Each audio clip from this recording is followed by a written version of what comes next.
every time you get emotional about something, there are repercussions. Yeah. And then someone says that do not think from a place of anger, because you will not be at your best. You can't make informed decisions. Do not You're just think. yes, you're Oh just wow, this reacting. is good because I'd always thought do not act from a place of anger, but do not think. Don't even think Oh, from a dear. place of anger. Love and relationship. Hi everyone, welcome to the show where we talk about life, love, and relationships. I remain your host, Oluwa Kemi. We're delving into a topic we can safely assume that many men were never actually taught: emotional management.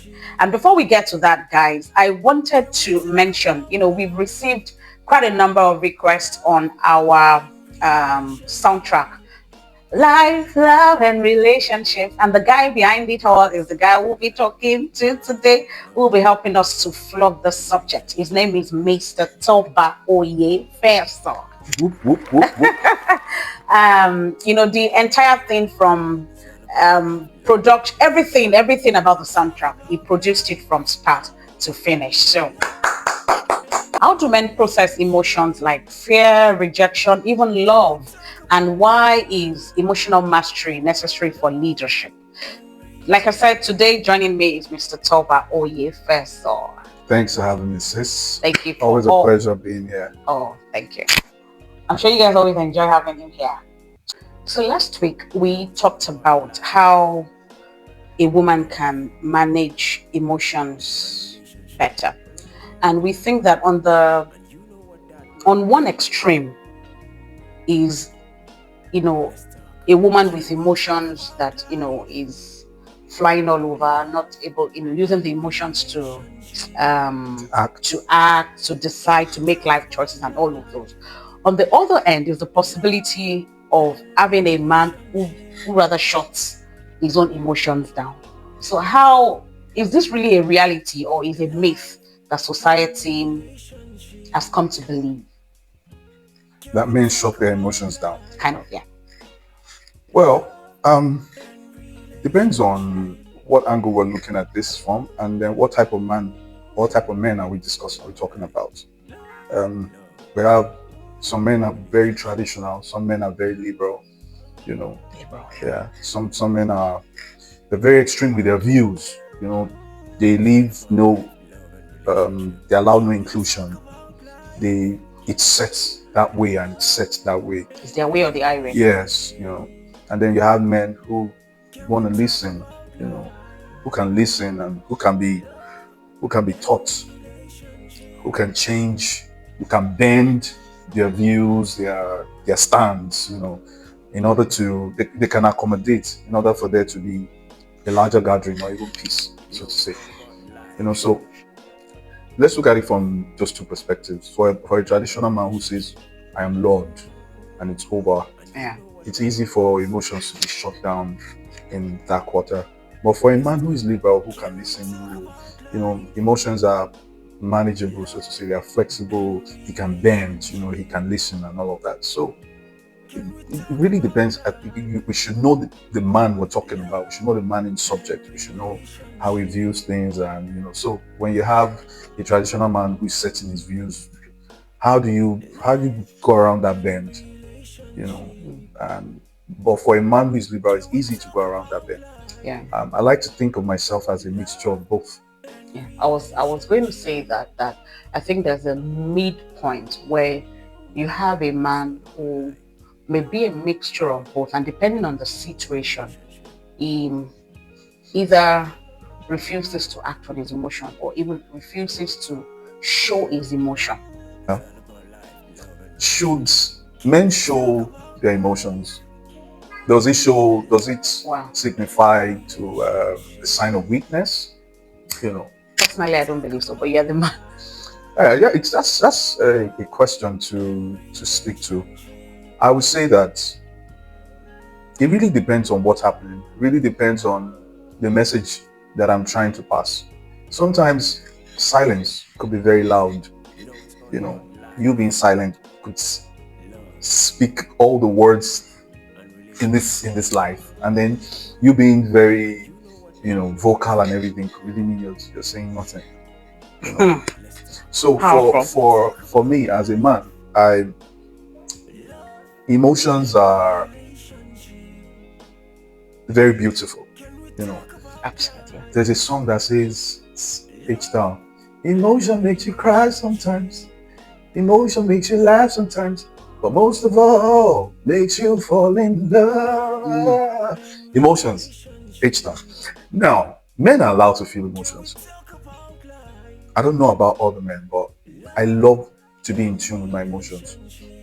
Anger, love, and all of that.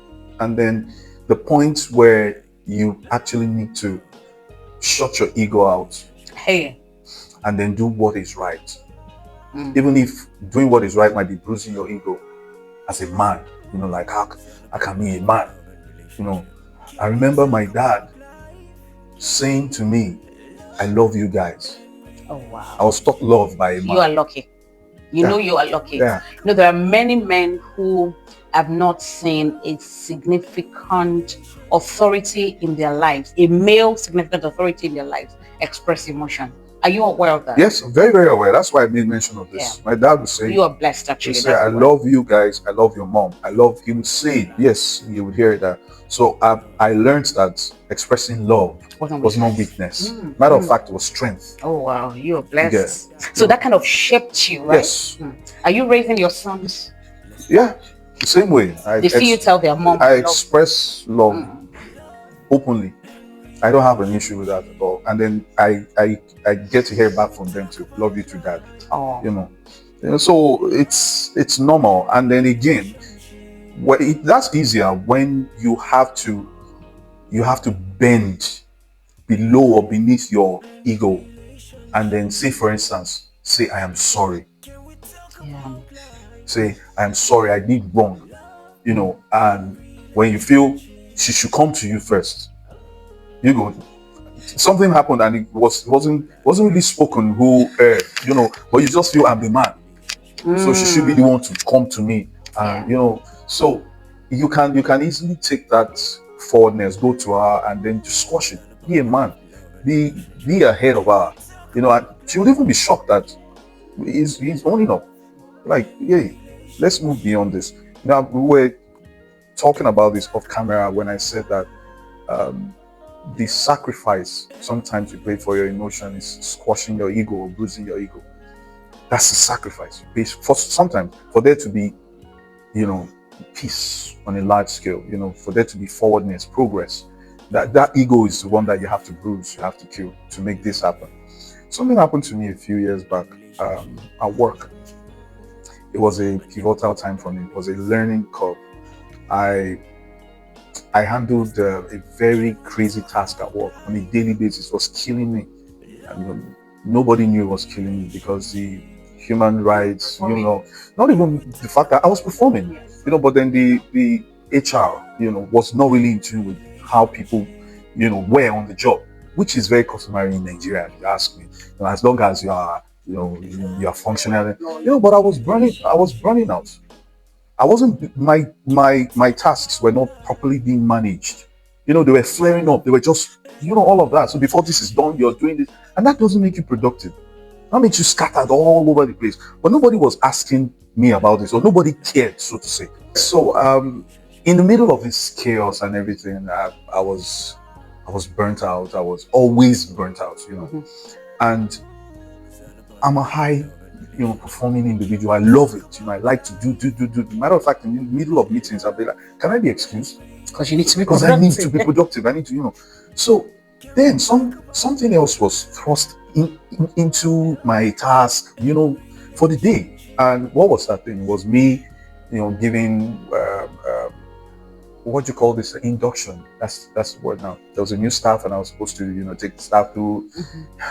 And then I was like, in the middle of deliverables, and what? No, I didn't function well that day, and I'm human, so I didn't handle the induction well. Because I was really tired. I was all over the place. And then this person went back to HR and reported me, and HR called, asking what happened. And I was trying to express, if it was a good HR department, I believe they would have picked signals. but they didn't care. And the guy who was in charge then just, as Nigerians would say, as we say, just changed it for me. I want you to write a letter of apology. You give me all the task. I say, at that point, could there be a possibility there was a disconnection between your reality and their own? Maybe they just didn't have a hold on, because sometimes you can give somebody a task and not be aware of how. Just what I'm they trying to didn't say. have a good measurement skill. Yeah, so that's it. it. And they really didn't care. Oh, okay. They didn't have a good, because if you had a good measurement skill, that even wasn't the first time I was trying to get the message across that, hey, something's happening here. There's so much disorganization going on here, but nobody cared to listen to that. And this speaks to us in this part of the world. It's not about throwing tasks at people. It's about you also measuring what it takes to conduct that task, and being right even before the end of the task, to know, oh, there's a likelihood this thing might go wrong or right. Yeah. Given that this person doesn't have enough, to do this, or the time is not enough, or there are too many things on this person's table. So it's to expect that there might be a breakdown as a result of this. That's proper management. Yeah. That's being aware, of whatever task or whatever is going on. But this wasn't happening. And so this man tore it down, I expect you to do this, blah, blah, blah, blah, not listening to what I had to say. It was supposed to be a two-way street. Absolutely. Even if I was going to do all the things you said I should do, you're supposed to hear from me. Yeah. And then implement whatever it is, But again, everybody was just earning their keep, And then it happened. And at that point, I said to myself, that was my ego being bruised. Because I was right. I know I was right. Like, if we really get down to, if there's anyone that should be charged for this, it is you. Your incompetence, sir. But at that point, I was like, I can't win this battle. I cannot win this battle. And what did I do? I bruised my ego. I took it in. I took everything he said in, like, okay, this is what I have to do. I have to go and apologize. I was supposed to apologize, write an email, go to the person, and And you did all of I did all of it. I did everything. So sometimes you find out that when it comes to females, we might not have responded that way.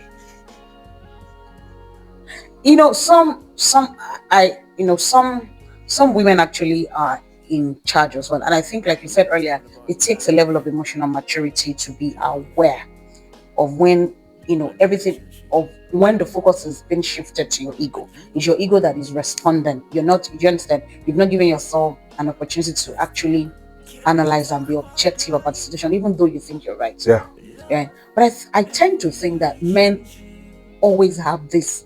It's easier for them to put this in check. Why do you think that is? I was just going to, speak about that right before you mentioned it. At the point where I was weighing, the sort of response to give to this man and everything, my logic kicked in. What was the logic? If you react, this will blow out of proportion. You might lose this job. And if you lose this job, yes, I'm not ready for that. If you lose this job, it will affect so person, affect this person, affect responsibility. How do you avoid all of that? Yes, how do you avoid all of that? By giving in. And then I did everything, sent the email, went to the person. Later. Yeah, explained to the person, I'm so sorry. Like, okay, so there's a difference in me being proud of how I treated that person. I wasn't proud. No, of how you treated the new initially. person. But I think there's also a pride you should give to yourself in how you handled the HR person. Of course. There's that. But so I wasn't so proud of how I handled the induction for the lady. Like, that wasn't me. But I was under tremendous pressure. And I had, what's the word now? Escalated. Nobody listened prior to that time. So that woman just walked in at the point where I was being human. Your lowest. My lowest. Yeah. And so I went to her, explained, and I squashed it. I moved on from that ugly. I was able to turn on the logic. So to answer your question, I think it's the logic. You see, there's a logic. Every time you get emotional about something, there are repercussions. Yeah. And then someone says that do not think from a place of anger. Because you will not be at your best. You can't make informed decisions. Yeah, this is good, because I'd always thought do not act from a place of anger, but do not think. Don't even think from a place of anger. Because if you think from that point, at that point you're not calm. You can't make the most informed decisions. You're you're reacting. You are reacting. Oh, I'm hot. And based on that hotness, you just give it out. Boom, boom, boom. And then when you're calm, and then you're asked, do you represent this decision based on how you felt way back then? The answer is no. Yeah. The answer is no. You will always say no to that. So because of that, for men, I think what helps us is the logic. The logic kicks in because you know that, especially if you're a responsible man, right? When it blows, when it blows back, it's going to be your responsibility. Yeah, it's going to fall right back on you. So why create this Mess for yourself. when it's going to come right back? It's blowing right back. No one is going to take charge of your responsibility. Say, pay for your children's school fees, your accommodation, and nobody. It's you. Even if you borrow money for it, if you borrow money and you abscond, it is you that will be jailed when they eventually. So the logic kicks right back in. You've said it very well when you started with those. There are the traditional men and the liberal men. For the traditional men, there are most times extreme cases of just letting that ego and the man, you can't talk to me like that, forgetting sometimes that your jurisdiction as the leader, as the person in control, does not pass your home. It's not beyond your wife. I'm a woman, but I'm trying to say, I'm a woman, but you don't have that jurisdiction over me. So I don't know about other men, but this is how it plays for me. Whatever I carry inside the house, whatever emblem, whatever I carry inside the house, is the same thing I carry outside. And believe me, this is what I mean. As a man, you should be known for something. Even the people who are meeting you for the first time should know you for your set of values, your positioning, what you stand for, what you stand against. There's something called content analysis. In the space of 5 minutes, I can deduce who you are. Yes. So if you're very aware and you're that kind of man, you know what you're putting out. Let me give you an instance. When I was a very principled guy when I was still working, doing my 9 to 5. You no longer principled. While I was working, I am still. I still am principled. No, I get you, but everybody knew what I stood for. Like, I am the kind of guy, you bring the task, and I'm going to give that task everything it requires. 100%. My 100%, you're going to find it every single time. But once it's closing time, believe me, sis, I'm by my car. I am by my car. And every day I do that. So if you have a brief and you're about to send a brief at 5 o'clock to Toba, people will tell you you're joking. People will tell you you're joking. You're sending a brief to Toba at 5 o'clock. That guy is by his car is gone. So it's hard to hold me against that, because from the start of the date up until the time I close, I give you my best. Yeah. My absolute best. Now, that's what you stand for. So now when it comes to other things too, people are going to apply such policy, standards and everything. They're going to apply it to deal with you. What's this UK Prime Minister then, or was Abat Makandi? This ring shape wearing glasses man, Indian. Oh, okay. He was going to give an extemporaneous speech to his audience, and he just started giving this. He wasn't prepared for the speech, and then he gave a beautiful speech right there on the spot. And then his assistant was asked, how come? How was this man able to do this without preparation? He said it's simple. He said the man is exactly what he was saying. So when it's there, it's easy to reach for it because it's always there. So what kind of personality are you first? Then what kind of man are you? What message do you pass across? How do you want to be seen? How do you want to people to take you seriously? Do you want people to think you're a joker? And then there's a place of balancing everything out. Very, very important. So, and that's how I manage emotions too, because now you have an idea of how people are going to deal with you based on how you present yourself. You said something earlier about you being a principled person. So the same person you are home front wise is who you are outside. But in a marriage, let me try to contextualize this. in a marriage, there's a very fine line between you staying on your principles and you showing emotions towards your significant other. Yeah. How do you really? Okay. So, in everything we do, I believe in one thing, and that is drawing balance. Mhm. And if you're going to balance something else, it has to come from a place of awareness, right? Um, Yoruba people say, "Taba forward to bomowi, atu fawosi, afawosi famora." Mhm. You get Yeah. that's balance right there. So, but for you to be balanced, you need to be self-aware. You need to be able to know where you are at the moment, how much of this you've done, how much of this is needed. You get. Um, I've thrown around my masculinity a lot of times. You get. I've done it a lot. Like, okay, now it's time to soften up. To be a lover. Yeah, to soften up and just be available. So, okay, maybe what I'm trying to ask is, so to be a lover also requires is a show of a healthy masculinity, right? But masculinity, in the way we've learned it traditionally, may not necessarily require you to show your emotions, maybe to cry, to be lovey-dovey, to be all of those. So, how do you think this has helped the emotional health of men today? People saying men don't cry, men don't laugh. That is the traditional masculinity that the world tries to, or the society, let me say, tries to sell. But in a loving affair like marriage, how do you? I don't think it does any man any help to put himself in a cage. Hmm. And what's that cage? Societal standards or the societal description of how men should be. Emotions are meant to be felt. Hmm. They are meant to be own it. By yourself and the person towards Yes, whom you're person in showing the question. emotion. Own it. Own it. I mean, they say men don't cry. You're not expected to cry over every little thing that happens to you. You're not a child. Even a grown adult will not cry over every little thing that happens. But then there are moments where you hurt. You really hurt. As a man. As a man.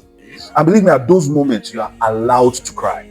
When my dad died, I can never forget this. When I heard about his demise, it was too weighty for me to accept. And then I sort of, I pushed it aside. You didn't want to feel it. I didn't want to feel, yes, I didn't want to ready. feel the emotion. Like, this man is gone. At the point he died, I wasn't staying with him. I was out of the house. And then I was called by my uncle, and the news was broken to me. And I remember just shelving the emotion, And then we went to see him in the morgue, it felt like that man was just sleeping. I felt like tapping him and saying, get up. Get up. Myself and my elder brother. I didn't cry. I didn't shed any tears. I was being a man. But then I felt like, when I heard, but I was being a man. I was being that man that the society says, you have to be a man. That's my father right there. Everyone had shed their tears and blah, blah, blah, blah. On the day of the burial, when he was being lowered into the ground, I seen him finally. Emotions took over, and I started crying like everyone had done theirs. They had their own share. Mine just started. It was uncontrollable. That was my release. Yeah. Everything came out. Now that was humanity, just telling me that you should have done this. You shouldn't have boxed it up. You should have done it when you were supposed to do it. And then I started doing it at the burial spot. Yes, and uncontrollable.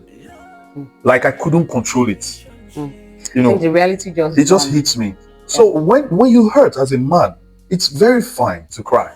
So how do you okay, by virtue of what we do here, by the grace of God, we've received quite a number of, requests where we get to talk to people one-on-one.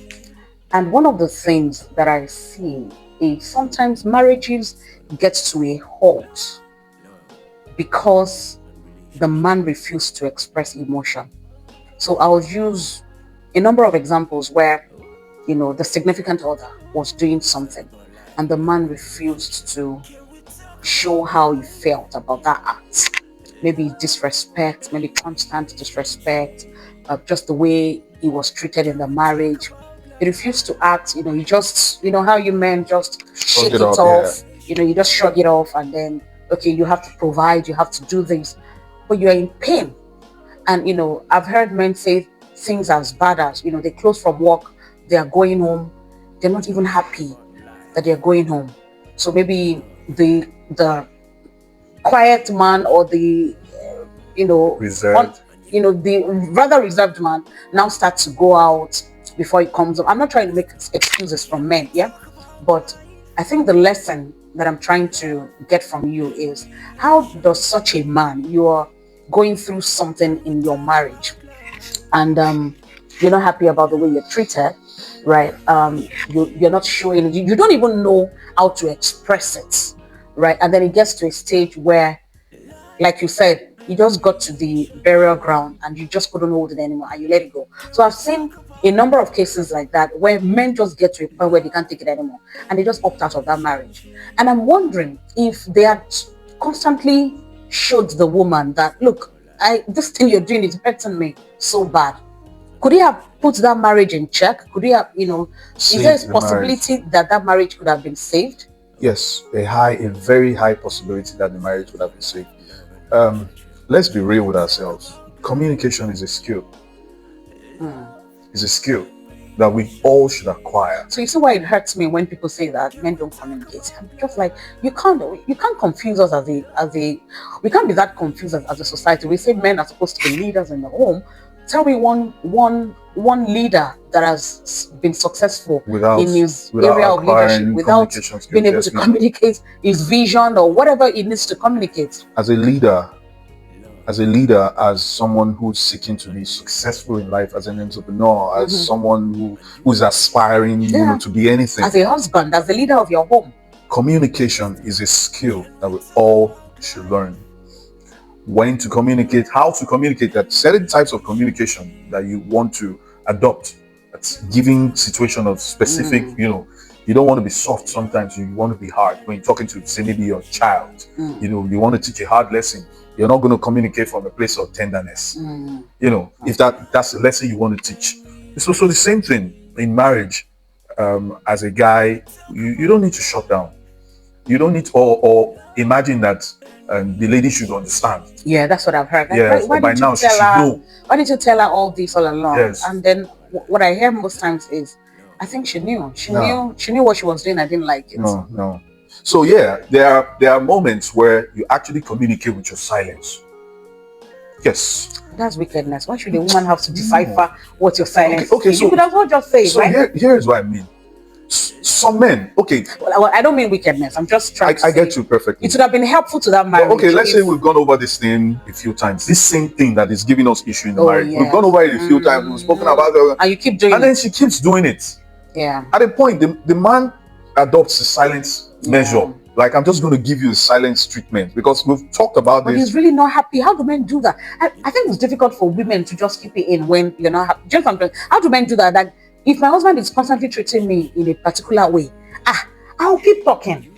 How do men get to the point where they just, you understand what I mean? Yeah, I think when it comes to putting or giving our discomfort, our bad emotions, when it comes to giving them words, I think you guys do you do better than we do.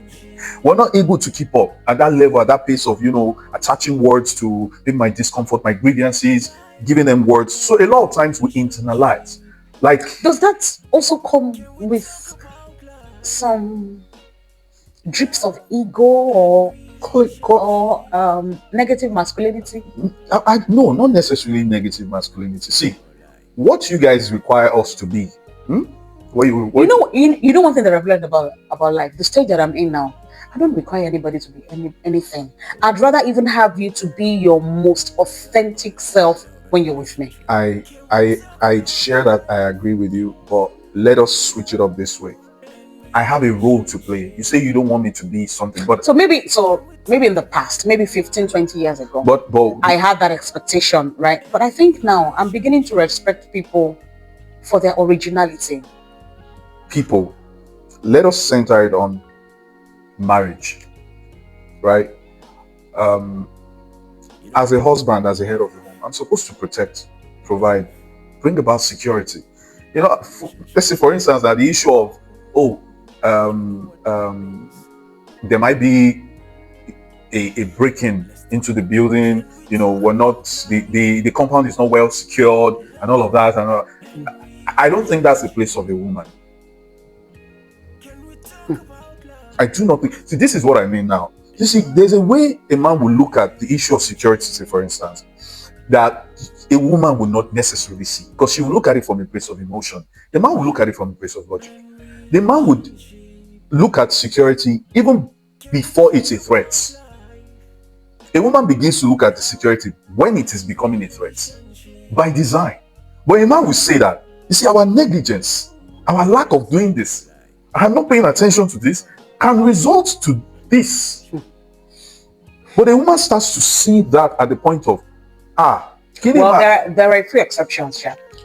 To every There are, because to every general rule, my mom was one taking care of the security in our house, right? So my mom is the one that would say, oh, there's something in the security light. She's the one making sure. What? Now you're talking about the immediate, the physical. Okay. You're talking about the immediate. I am talking about the possibilities that could lead to a threat for the family. You can't see it as a woman. It's not your place to see it. Yes, it's the place of a man to see it. I'll give you an instance. I don't completely agree. I'll give you an instance. I'll give you an instance. Okay, there was a time my wife was into sewing, making clothing and everything and all of that. The kids were still young. I used to see a lot of scissors all around. And I had a conversation with her like, these things are, they're dangerous. The kids can pick it up. And I noticed one thing. She didn't see, that the immediate danger that could pose. She didn't see it. She didn't appreciate it. You know what I did? You just took it away. I stopped having that conversation. Every time I saw a scissors, I took it away. She just noticed that scissors were going missing consistently, because I had seen the possibility. I'll see something in the house, I'll move it away because I know that this thing can harm the kids.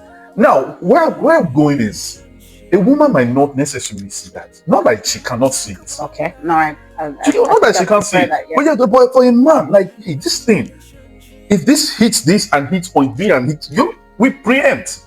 This could happen. This could, result to this. But I think roles can also be. Oh, they can switch up. They can switch up. I think, yes, I agree with you. I mean, even personally, I believe that men should be leaders.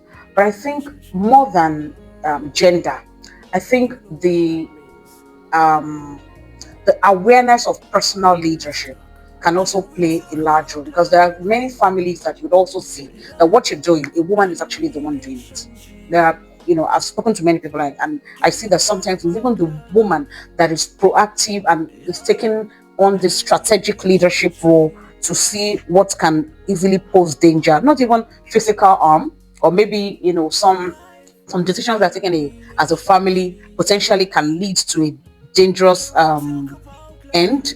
Sometimes I see women play this role, and that's because that we're increasingly as a society seeing women rise, to strategic thinking by virtue of their exposure and their contributions maybe in the career space, in the workspace. So sometimes you have that interchangeably switched. I don't know whether you agree with me, but I hear you. Generally, in a traditional home, a man carries this responsibility. If, for instance, let's say there is a foreign element in the house, I'm just saying, who should confront that foreign element? Naturally, it should be a man. Naturally, it should be a man. Yeah. How would I be in the house and there's something threatening the family, and it's my wife that is carrying stick that is in front? I hear you. I will feel somehow like. I hear you, but we also have to be truthful. Some women don't have this. Is what it is. The truth is this: some women have so much transformed themselves to a point where they don't need the man to do that for them. Like it's a honestly, as much as I celebrate it in women, I think it's a bad space to be in as a lady. So the way it is naturally, if things were happening naturally as they should be, the man should be doing that. I agree. You get it now, but then you find situations where there are a lot of unnatural situations that Yeah, you have no I control agree. over and everything. Because in that case, that woman is cannot. She's not in a feminine space, so to speak. You see, that's the thing. Yeah. That's the thing. Yeah. Feminine space, masculine space. Oh yeah. You know, She's not. these are natural roles. Yes. You can't negotiate them. Yeah. And guess what? God has equipped us for them. Yeah. But I think there's something powerful that you mentioned earlier, the power of self-awareness. I think I almost got to that space, and I try to make a deliberate effort that this man, I just want to be soft. So maybe I just deliberately go and just want I to want do you to be soft. baby. I Just I'm want trying to- you to be But no, soft. but sometimes you may not even. So where I'm trying to go is some women have gotten there not by choice. Yes, they've been Not compelled. by. It's just that what life has thrown Thrown to at them, them, they've yeah. had. Yes, thank you. Thrown at them, they've had to stand up because that is lacking. It's not that the physical presence of the man is lacking. The man is present, Yes. but they've just seen so many gaps that they've had Yes, to you have stand to up. step in. But then, yes, but there's also a space where you have to own that awareness and know that even within that space, you can be a woman. And being and I really would want women to, just step back and look at how you relate with your husband. Because I'm saying this not only from a personal experience, but from many people that I've spoken with, is you can, even within that space, you can actually step back and decide that you want to be feminine to your husband. And it's a powerful space because the more feminine you are to your husband, the more feminine you allow yourself to be, the better chances that you give to your man to be a man in your life. Yeah. Does it make sense? A lot of sense. I was going to say that I can't speak for every man, but for me, I get the kicks from being allowed to perform my leadership duties, my masculine duties, being there for my woman. I get kicks from it. Makes me happy. I love it. So when she's feminine and allows me to do that, I like it. Yeah. I enjoy it because it's like a validation of what I'm supposed to be like. Yeah. Yeah. So if a woman takes that away from you, she's constantly in the space making the decision. It's a big trouble. Yes. And thanks to Ebon for this. I think it was my friend, actually, Ebon, if you're listening to this, that helps me with this. So I remember myself and one other friend, we were speaking to her, and she said that, have you ever seen that you can actually, and I think I still did it yesterday to my husband. He was telling me something, asking and I just said, whatever decision you make is fine. And it was a very proud moment for me, because for me earlier, I would have just said, okay, this one we'll do, this one we'll do, and we'll move it and we close, because there's so many other things, fighting for my attention. And okay, there's a problem. I'm always very solution focused. It took me a while to realize that, baby, you're being like a man. And if you really want to enjoy your husband, you have to allow yourself to be feminine, because it is when you are in your feminine space that you allow his masculine energy to wrap you up the way you really want to be wrapped up as a woman. So yesterday I told him, I don't know whether you remember something. I just said, whatever decision you make is fine.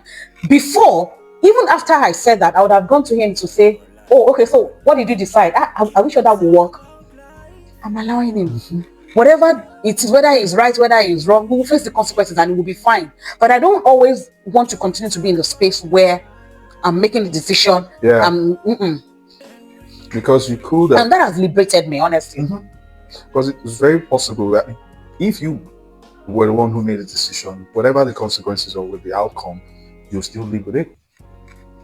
And the truth is, I can't always be right. That's what I'm saying. If you didn't get it right, it's okay. Yes, that's exactly what and then I think another thing we do as women is that we tend to think that, our maternal instincts are strong. So we're constantly in that space where we're scrutinizing what the man is doing. I don't know whether you understand what I mean, because you believe that you're the woman.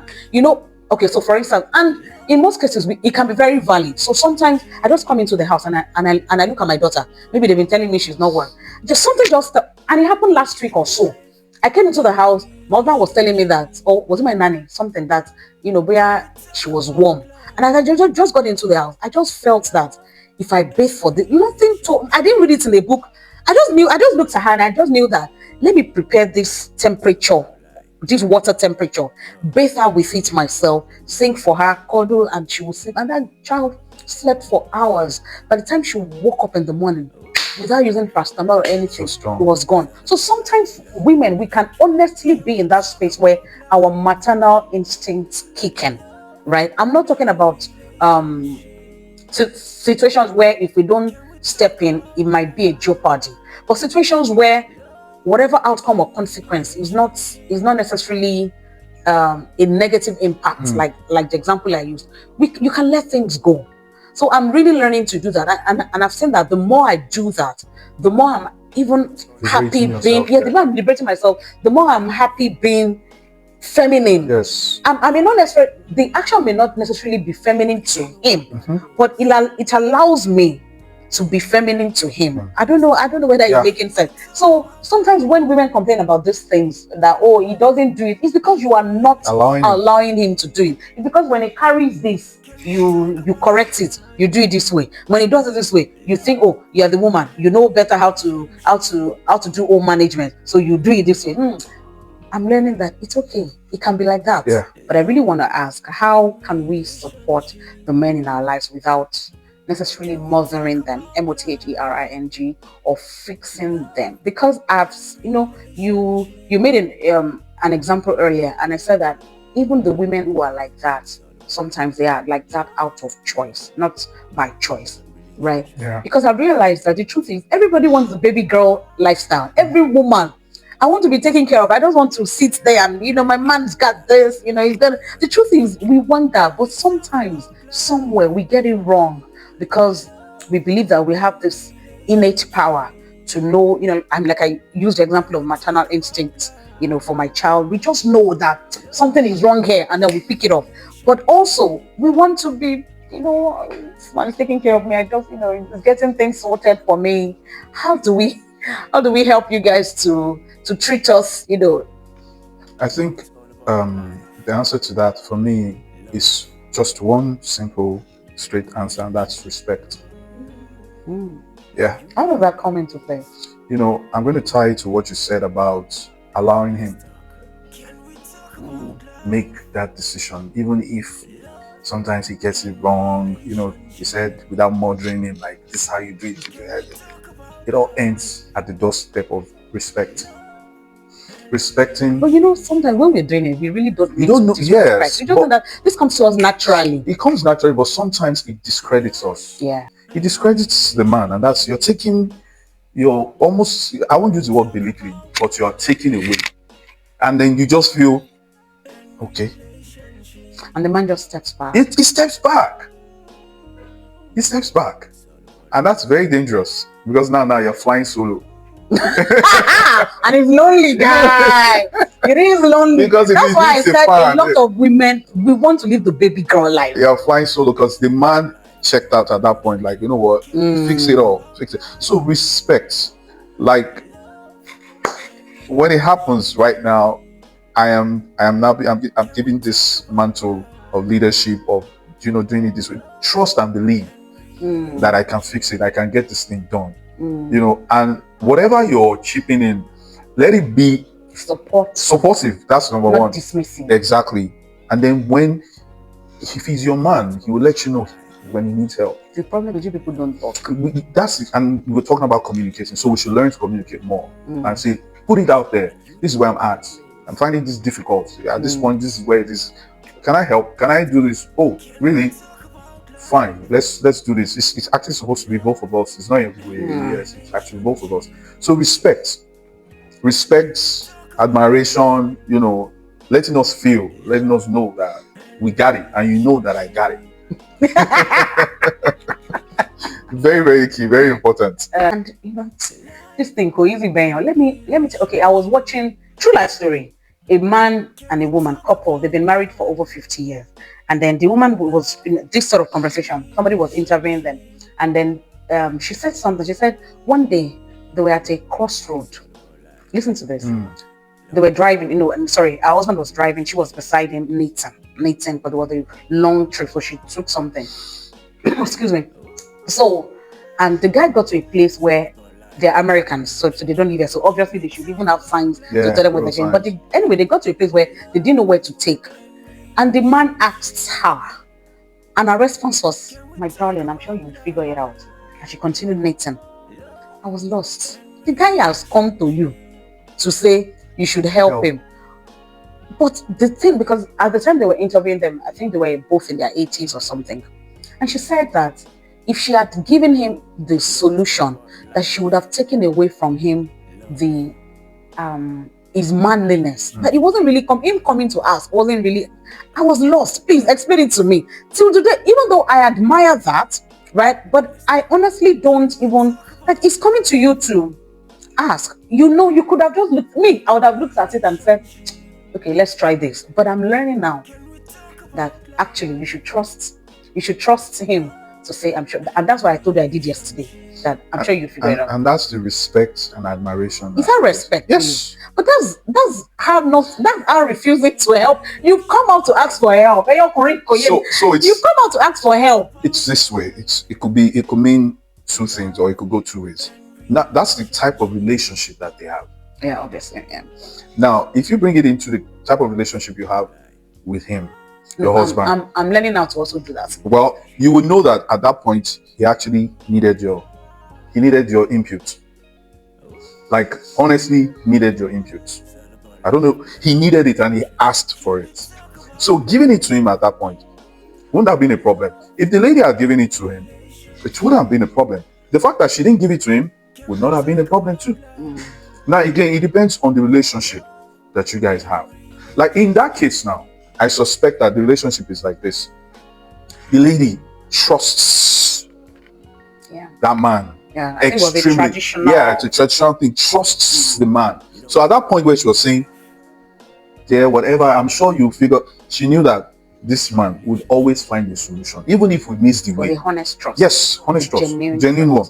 Even if we miss the way, would eventually. And I'll never say, oh, if I had given you, the signs at that point, she would have got. Say this again, and she would never blame him if he got it wrong. Yes, like when so the guy can really be in a space where he can make decisions without being afraid of what his wife would say should he get it wrong. Exactly, because if you turn it around, the lady too could make a mess of the situation. Anyone could make a wrong turn at that point. Any one of them. Yeah. It wasn't like the lady was one who puts the earthly map there and then would know that, oh, take right there. It was just, so he could have been anyone. Yeah. So trust at that point, she really trusted, and that the relationship speaks of that. It even smells it from what you said. I could tell that, not at that point, but generally, time immemorial, that lady has always trusted her husband's decisions. Yes. So, and that boils out of respect, admiration. But how do you draw the line between respect born out of a trajectory, a record of good decisions, and blind respect? Blind respect seems traditional to me. Yeah. Blind respect. Should we be having that in today's world? First of all, it'll talk about, respect born out of the track record of what you've seen this man, and then the respect that is just is expected of me to give you this. Again, what kind of man are you? It comes down to that. What kind of man are you? How are you found in every situation, every decision? So are you trying to say that if the man has never come correct, that the woman should not? No. The woman should not. If the man has never. That's what you're saying now. No. You said what kind of man are you? Let's be honest. If it's not. So if the man has never. I hope you guys are having fun. If the man has never come correct, then it's not the woman's fault that his ability to lead or to decide is questioned or questionable. It's not the woman's fault. Again, what kind of man? If you don't want the woman to question your stance, or then you need to come correct. You need to be, you need to be dependable. You need to be reliable. You need to be that man that is seen as he's competent. If you don't want. But sometimes, my brother, there are many competent men that the women, for whatever reason, just do not trust them.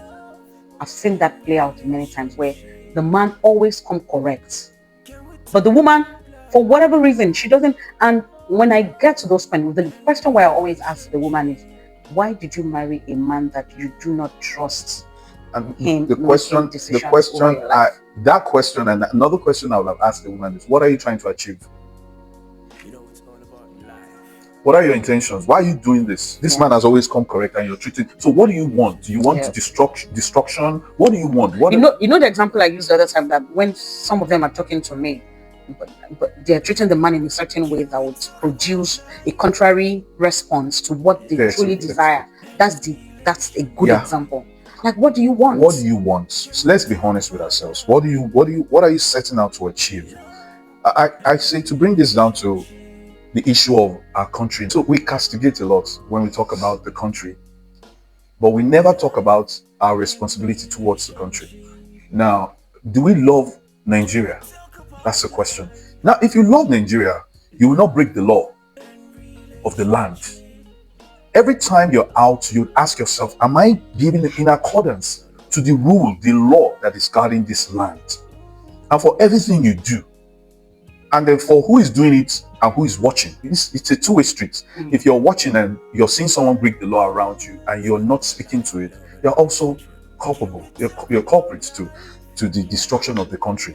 So it's the same way. If you claim you love, we will see through your actions, it will signify that this person loves this person. You want good for this You country. want good for the same thing with the lady who, despite the fact that the husband comes correct, and then she's still chastising, she's still questioning, not trusting. What do you love? Do you want love in this thing? Exactly. Or you don't want to be seen to be in control. And ladies, it doesn't pay you to be seen to. Honestly, it doesn't just. It's not just the optics of it. It doesn't give you the emotional fulfillment that we so desire as a woman. I'm not talking about those of us who have decided for whatever reason or the other to be on our own. It's okay, because the Bible does not say that everybody must get married, right? But those of us who have entered this kind of covenant relationships, it doesn't speak well for you to be seen, especially when the man, like you said, comes correct. Just allow him to be a man. Again, what are we trying to achieve? Harmony, love, Harmony, love, understanding, room to express yourself. When people feel comfortable expressing it, being vulnerable, showing their weakness and everything, and knowing that they will not be judged, they'll only be loved. So, depending on what you're trying to achieve, I think that should speak to your character traits, your how you position yourself in the home, the things you say, are you encouraging or do you castigate? Do you make people feel less their shortcomings? Do you throw it right in their face and everything? Or what do you do? Like, are you encouraging? Hey, it's okay to come, not 100%. It's fine. As long as you're honest with truth. You said? That you're human. Yes. So it really depends on what you want to set out to achieve. If we love this country enough, I always talk about this country. I love this country so much. I feel that we are where we are because we are not responsible citizens. We can't, and then we just easily blame our leaders. It's very easy. It's just too easy to say they are responsible. Yes, they have a part to play, but we have a part to play as citizens. I know the funny thing is this: these leaders we talk about, they don't have a day-to-day living experience as we do with one another. They don't. So it's even easier for us to effect the change that we want. So like the environment, for instance, your neighbor. To start with the environment in your house, your compound. What kind of neighbor are you? What kind of neighbor are you? Let's start with that, and then let's extend that to what kind of man are you when you're on the streets? What are you known for? What do you support? Do you support injustice when it pays you? Yes, when it works for you, then you support injustice, or you just latently stand against injustice for whatever it is. I'll give an example. When I was a class rep in school, my younger sister was in my class. We're in the same class, and when I get assignments and everything, questions, I will not share with my sister. Not until I share with the general class. That's my younger sister, my blood, but I won't share with her. And you know what happened eventually? For me, my experience in school was a test of what leadership should be. There was a guy before me who had his own cohort. He had his own group and and all of that. I would get the questions first. I would get blah blah blah. And when I got in, I don't know where I got it from, but I just understood that wasn't the way to act. So I'll give the question out when everyone is, getting access to it and everything. Guess what happened over time? I was trusted. Was it Pastor Koju that I was listening to yesterday? I think Gates Baba interviewed him. I don't know whether you watched Yeah. him. And he was saying that there's something around him that people come to church, they cannot access him, but there is access because he's not surrounded by too much paparazzi. And Pastor Koju's answer was, when you come there and you see the structure, you think there's no structure, but you know there is structure. People come to respect it because people come to respect the structure based on how you treat the people who are closest to you. So he used the example of the parish pastor in Ikeja that couldn't get a parking space inside, and somebody was asking for. So when he told him that, look at that man there, is the parish pastor for the Ikeja center, or how do they put it? He's parking outside because there's no space. The woman just reversed back because if a whole pastor that should have easy access to him does not have that privilege, who are you? Yes. So you're very spot on. Is how you, and that's one thing I think that the leadership of this country should also consider. There shouldn't be favoritism based on, this is my family, this is my whatever. If it's a law, let it apply to one and all. Yes. One and all. Yeah, people come to respect and trust not just the leader itself, but the entire system. Because they know that it's a transparent system. Yes. That's where we need to get to become a better nation. And absolutely. You see, the moment you know that there is no act you're going to commit that people would not speak against, if it's bad, you become very conscious of yourself. Yeah. And you come correct because you know that this is not going to be allowed. Yeah. Right? But these days, as long as it's not my streets that's being messed up, it's fine. That's the responsibility. So that's it. I believe very firmly that we would get Nigeria right if there is character building at individual levels, at family levels, which should then, infiltrate even the national system. Yeah. Again, do we want that? Yeah, because the way things are is favoring a certain set of people. Yes. This chaos. Yes. People are benefiting from it. So do we want that? If you want something, if you want, say you want to buy a nice car, there are certain things you put in place to be able to afford that car. Yeah. That car is not just going to appear from, nowhere and be yours. You have to save towards it. You have to, eventually when you have the money, then you go out to go and get the car. Yeah. So if we want a better Nigeria, the character building you speak about in the home and all of that, it should show. So when Nigerians speak against the country, it just shows that you're speaking against the country, but see what you're doing. So you really don't want a good country. If you want a good country, there are certain things that you must do that are applicable, that you have to do. I was driving on Third Mainland Bridge today. The speed limit was 80. I was on 80. And people were driving past me. It happens to me a long time. I'm on that bridge. What's going on? Am I not on 8? And I'm double checking my speedometer. But I'm like, do we have different speedometers? Do you know what? And they are all flying away like that. And guess what? They are going scot-free without being punished. Right? And you, that is abiding by the law, you're not being encouraged. Of course. Yes. So tomorrow, you eventually will turn someone's flat in the law as well. Because you've seen that. People get away with it. People get away with it. What's the point? And then these are the same people who turn around. And guess what? The moment these same people step out of the country, they dare not. Yes. So, do you love Nigeria by breaking our laws? You don't love the country. You don't.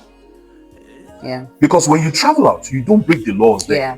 But when you come to Nigeria, easily you break the laws. Go and buy it. I will give them extra money. The moment you step back into the country and then you say you want. So we're a true reflection of where the country is at. We'll have this country because our state of mind is exactly like what the country looks like. But then it is hard to take responsibility. You coming to my face to tell me Nigeria is the way it is because of the way you are. It's painful. Very painful. So we don't take that. So instead of that, we say it's our leaders. Our leaders, yeah. And this speaks to everybody. They follow as the leaders.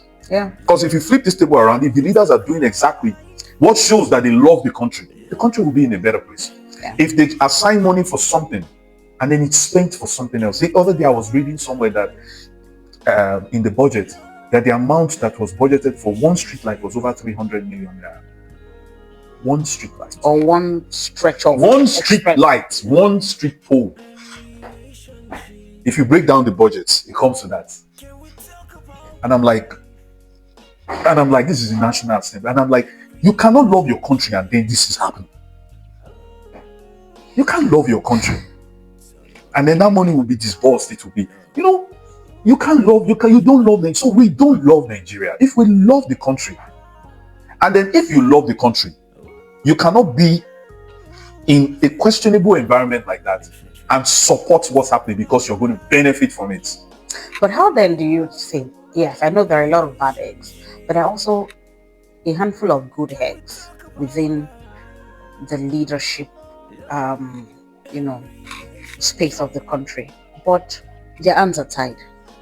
What do you do when you mean well for the country, but you're surrounded and people would even kill you? As I hear, yes, their lives are threatened. They will kill if they speak up, if they, So I met someone at the clinic and we're having a conversation. This is exactly what this person said to me.